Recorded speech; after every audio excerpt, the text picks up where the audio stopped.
The nation's drug czar is in Indiana today, talking drug treatment and recovery. His visit comes during the opioid and fentanyl crisis in the state and the nation.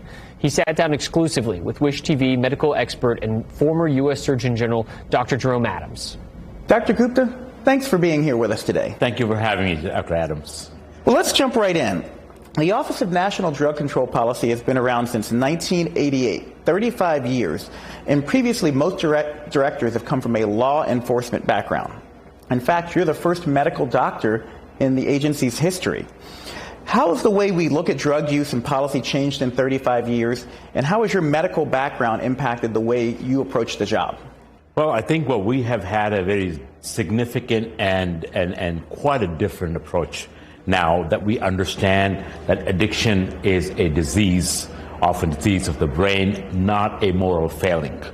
And this has allowed us to change the approach in a very significant way. For example, we're spending now more money on making sure that people get the help they need when and where they need it, as well as also going after the trafficking profits that fuel it.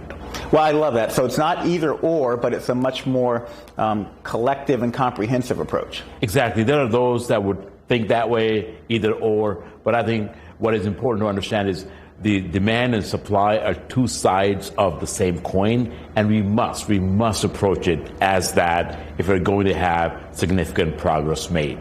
Well, that leads into my next question. What are some of your personal priorities as director of ONDCP? So, we are evidence-based, and what we see is 3 out of 4 of over 110,000 deaths that happen are happening because of opioids like fentanyl. And majority of these are preventable. How? If we have the antidote called naloxone or Narcan available.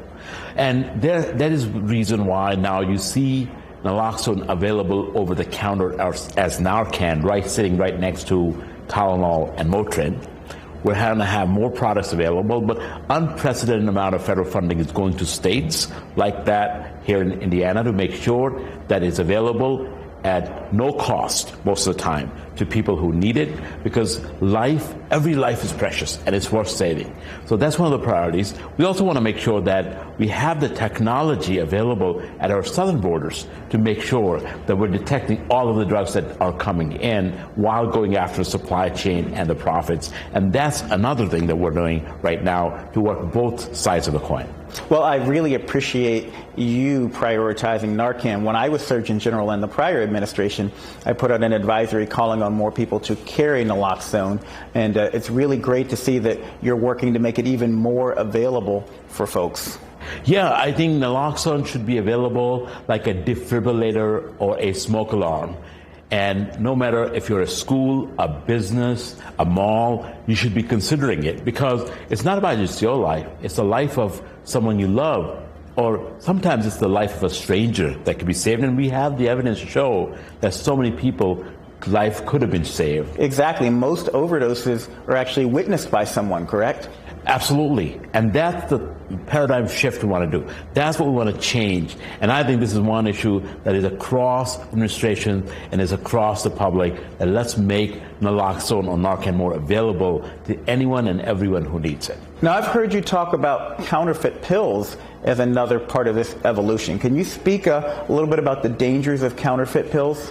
Yeah, so I think one of the problems that we're also facing is that as opposed to plant-based drugs like heroin or cocaine, we're also increasingly seeing drugs, especially with fentanyl, being sold online as counterfeit pills. So the DEA assesses that if you're buying, let's say, Xanax or Adderall online, the likelihood you're going to get fentanyl, potentially deadly dose, is 6 out of 10.